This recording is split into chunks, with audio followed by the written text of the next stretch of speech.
नमस्कार, आप सभी का स्वागत है मेरे YouTube चैनल SLC पाठशाला में। जैसे कि आप लोग बोर्ड पर देख पा रहे हैं, how to start board classes. कुछ भी शुरू करने से पहले, चाहे वो फैकल्टी का फेस रिवील हो, है ना, मॉडिफिकेशन सिलेबस में क्या क्या आ चुकी हैं, करिकुलम क्या होगा, उससे भी कहीं ज्यादा जरूरी है शुरुआत करना, है ना, इनिशिएटिव लेना। भाई मैं टीचर से पढ़ लूंगा, लेकिन मुझे कैसे पढ़ना है, क्या करना है, क्या नहीं करना है। बहुत कॉमनली हमारे प्यारे जो 10th और 12th क्लास के जो बोर्ड स्टूडेंट्स हैं, वो बहुत गलतियां कर बैठते हैं। फॉर एग्जाम्पल, मैं आपको एक बच्चे की कहानी बताता हूं। एक बच्चा ए, स्टार्टिंग जब वो 10th में आया तो एक बहुत ही लेजी शुरुआत रही। पढ़ लूंगा, कर लूंगा, छुट्टियों के बाद पढ़ूंगा, समर वेकेशंस के बाद पढ़ूंगा, ऐसे करते करते करते करते सितंबर और अक्टूबर आ गया। अक्टूबर दिवालियों में निकल गया, ठीक है, दिवाली में निकल गया। धीरे धीरे नवंबर दिसंबर आया। अब प्रेशर बिल्डअप हुआ, बैकलॉग्स लगने चालू हो गए, क्लासेस कैसे लूं कुछ समझ में नहीं आ रहा। अच्छा, ऐसा नहीं है कि उस समय बहुत डिफिकल्ट हो गया।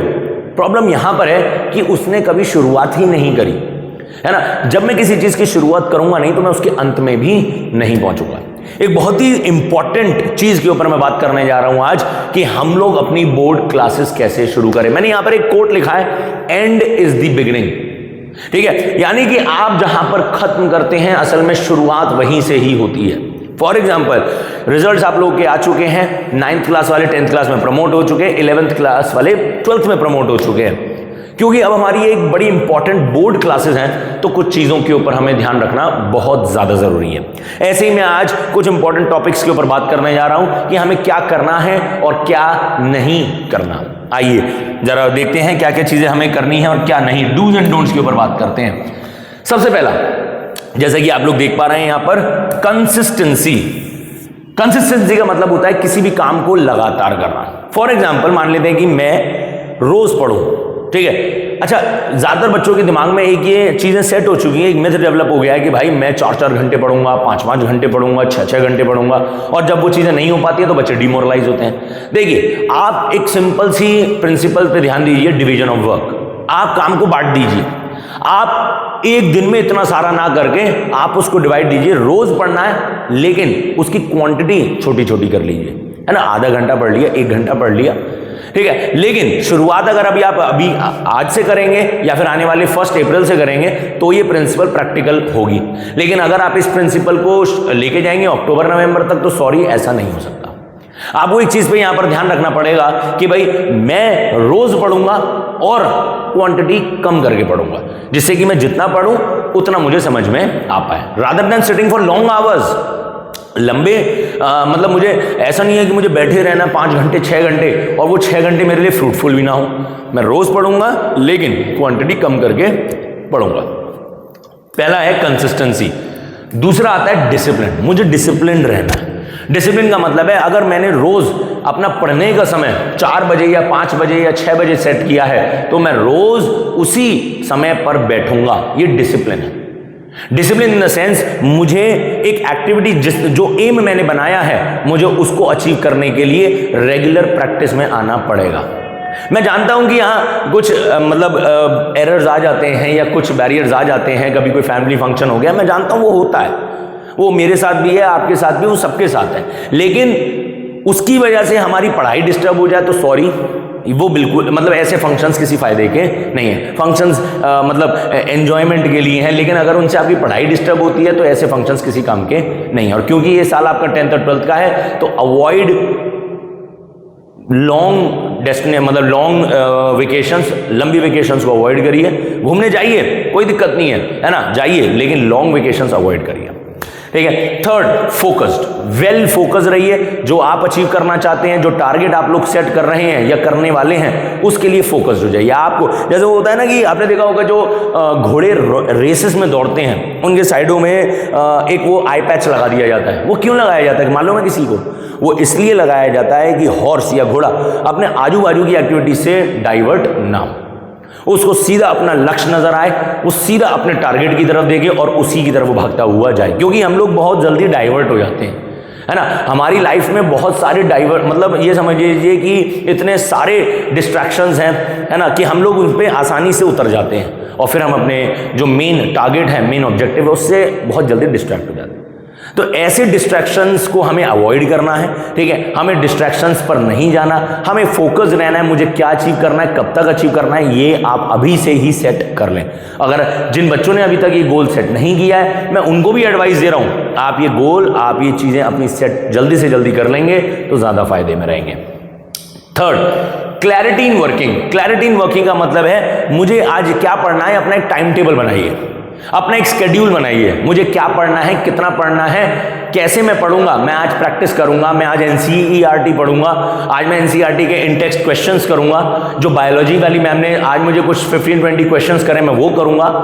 तो मैं चाहता हूं कि आप बिल्कुल क्लियर रहें, एक हौच पौच ना हो। जैसे मैं पढ़ के आया, मैं ट्यूशन से आया या फिर मैंने ऑनलाइन बैचेस या ऑनलाइन पढ़ा, तो मैंने अपना बैग खोला, यार कौन सा सब्जेक्ट पढ़ूं, कौन सा सब्जेक्ट पढ़ूं, समझ में ही नहीं आ रहा, चलो आज हिंदी पढ़ लेता हूं, चलो आज मैथ्स पढ़ लेता हूं, ये नहीं है ना। आप अपना टाइम टेबल बना के रखिए कि मुझे मंडे को क्या पढ़ना है, ट्यूसडे को क्या पढ़ना है, वेडनेसडे को क्या पढ़ना है। भाई एक सिंपल सी बात है कि अगर आप प्लान्ड तरीके से पढ़ेंगे तो रिजल्ट्स आपको 100% गारंटीड मिलेंगे। ये बात मेरी आप लोग याद रखिए, ठीक है। प्लान्ड तरीके से काम करोगे, वेस्टेज कम से कम होगी, डुप्लीकेशन कम से कम होगा। प्लान्ड तरीके से पढ़ो, ज्यादा फायदे में रहोगे। फिर आता है नोट्स मेकिंग और आंसर राइटिंग। ये हम कैसे भूल सकते हैं? देखिए, ज्यादातर बच्चों की एक हैबिट होती है कि वो बुक्स ली उन्होंने या कोई लेक्चर पढ़ा उन्होंने, बस सुन लिया, हो गया काम, ठीक है। बुक्स ली, सुन लिया, हो गया काम, जब तक अगली बार उसको पढ़ने बैठे गायब। भाई आपको लिखकर ज्यादा, आपको याद होगा आपके मम्मी पापा या आपके बड़े बूढ़े हमेशा ये बात बताते हो, बेटा लिख लिख के याद करो, लिख लिख के। तो ये बात उनकी गलत नहीं थी, ये बिल्कुल सही बात है। आप नोट्स मेकिंग करिए, आप आंसर राइटिंग लिख लिख कर देखिए, लिखेंगे, समझेंगे, दिमाग में रिटेन होगा, रिटेन होगा तभी वो प्रैक्टिकली पे आप एग्जाम्स में जब आएंगे तो उसको याद रहेगा। वो एक मसल मेमोरी रहेगी आपको। जब आपने वो क्वेश्चंस 5-5 बार 10-10 बार लिख लिए होंगे ना, तो जब बोर्ड में वही क्वेश्चन आपको मिलेंगे तो बहुत ही कम समय के अंदर अंदर आप वो कर भी लेंगे।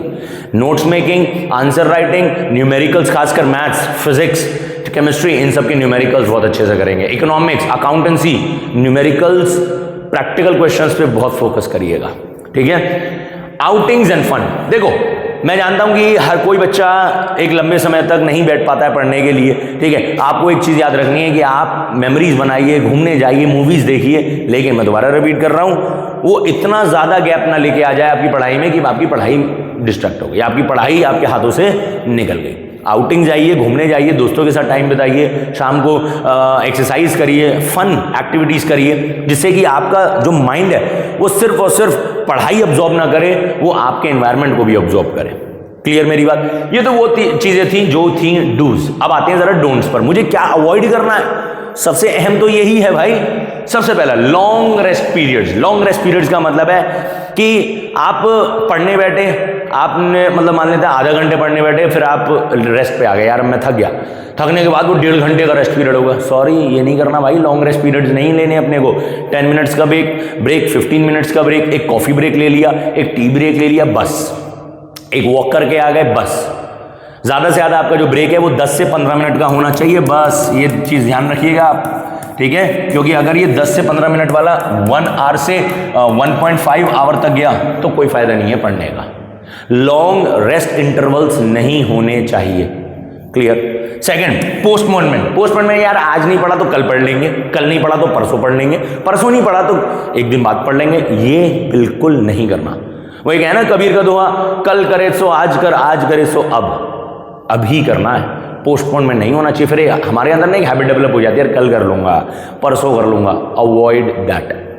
Next, dependency. आप अपनी डिपेंडेंसीज खत्म कर दीजिए। डिपेंडेंसीज का मतलब है कि आप निर्भर हैं किसी पर, कि यार मैं तो स्कूल पर निर्भर हूं, मैं अपने ट्यूशन टीचर पर निर्भर हूं, मैं ऑनलाइन पर निर्भर हूं। किसी पर निर्भर मत रहिए, आप सिर्फ अपने ऊपर निर्भर रहिए, ठीक है। स्कूल में क्या हो सकता है कि कोर्स थोड़ा लैग कर रहा है, ट्यूशन वाले सर प्रैक्टिस ज्यादा करा रहे हैं, ठीक है, ऑनलाइन बैचेस बहुत तेजी से जा रहे हैं, तो डिपेंडेंसीज खत्म कर दीजिए, आप अपने पे फोकस करिए, सेल्फ स्टडी करिए। सेल्फ स्टडी ही आपको आगे लेके जाएगी। आप ये सोच रहे हैं कि यार मैं स्कूल में भी पढ़ लूं, मैं ट्यूशंस में भी पढ़ लूं, फिर मैं ऑनलाइन भी पढ़ लूं, महंगे महंगे कोर्सेज खरीद लूं, सॉरी, ये नहीं है, ये नहीं करना अपने को। डिपेंडेंसीज अपनी रिड्यूस करिए, सेल्फ स्टडी पर ज्यादा फोकस करिए, अपने ऊपर ज्यादा मेहनत करिए।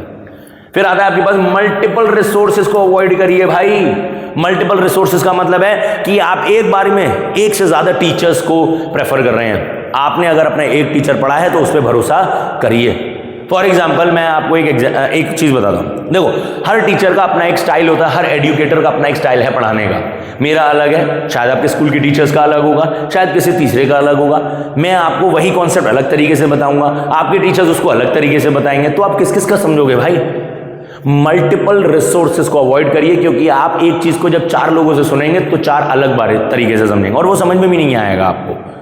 रिसोर्सेज लिमिटेड रखिए, है ना। जरूरी नहीं है कि आप ऑनलाइन ही पढ़िए, आप अपने ट्यूशन टीचर्स पर भी डिपेंड कर सकते हैं, आप अपने स्कूल टीचर्स पर भी डिपेंड हो सकते हैं। आजकल ये एक मिथ बन गया है कि सारी चीज़ें भाई हम तो 4 से 5 टीचर्स के बारे में 4 से 5 टीचर्स पिक करेंगे। सॉरी, ये मत करिए, मल्टीपल रिसोर्सेज को अवॉइड करिए। तो मैंने आप लोगों के साथ डिस्कस किया कि क्या डूज है और क्या डोंट्स है, ठीक है। आने वाला 1 अप्रैल आने वाला सेशन हमारे लिए प्रोडक्टिव होना चाहिए।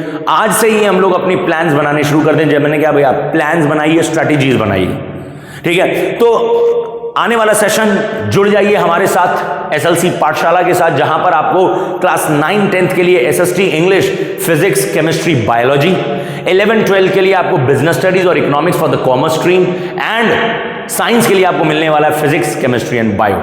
सब कुछ बिल्कुल free of cost. Telegram channel से जुड़ जाइए, जिससे कि आपको सारी इंपॉर्टेंट लेटेस्ट अपडेट्स मिलते रहें। कौन सा वीडियो कब अपलोड होगा, वैसे तो हम लोगों ने इसका शेड्यूल भी बना दिया है, प्लीज जाके चेक करें, ठीक है। Thank you so much. शुरू करते हैं अपना एक बहुत ही इंपॉर्टेंट सेशन, अपना एक इंपॉर्टेंट बोर्ड का सेशन। लग जाइए मेरे साथ, सब्सक्राइब कर दीजिए चैनल को और शेयर कर दीजिए अपने उन दोस्तों को जिनको आपको लगता है कि मुझे इस चैनल से फायदा हो रहा है, तो मेरे दोस्त को भी होना चाहिए। मिलते हैं आप लोगों से फिर एक बार, फिर 11, 12